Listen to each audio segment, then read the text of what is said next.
The link between gaming loot boxes and problem gambling has been robustly verified, according to a new report.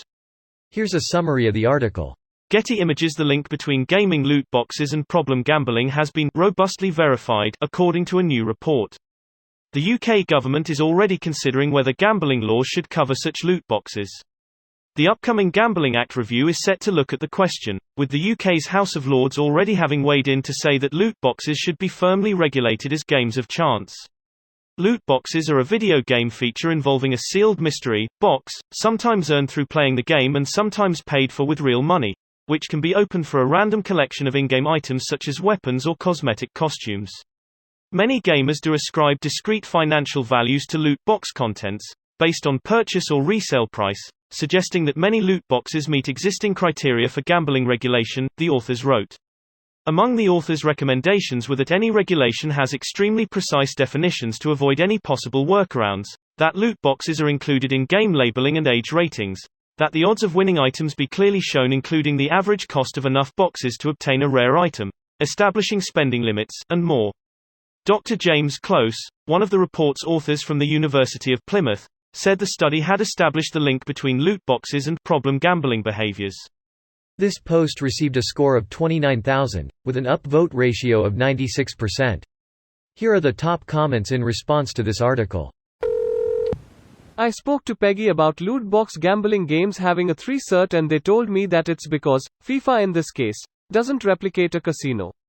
Holy fuck. They have redefined the word gambling, so it's okay for preschool kids to bet using real-world money. Gambling is addictive, you morons, regardless of age. Worrying stuff. Remind me, who is paying PEGI to rate the game? It's not the game developer, is it? Because that would be a conflict of interest. You don't need to talk to Peggy about this. You need to talk to whatever local institution regulates gambling.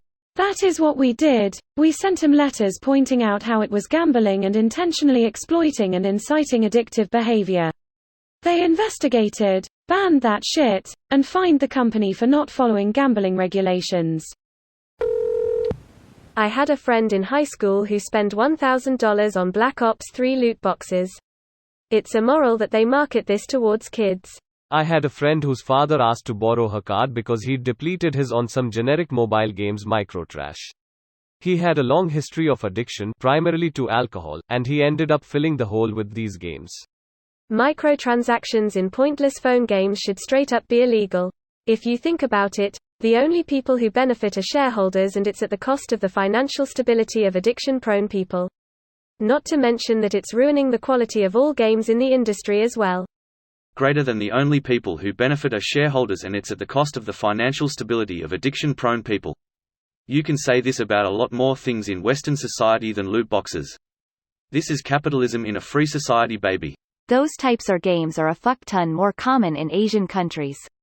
I see ads for a poker mobile game that has my language on it that promises real money for playing FFS.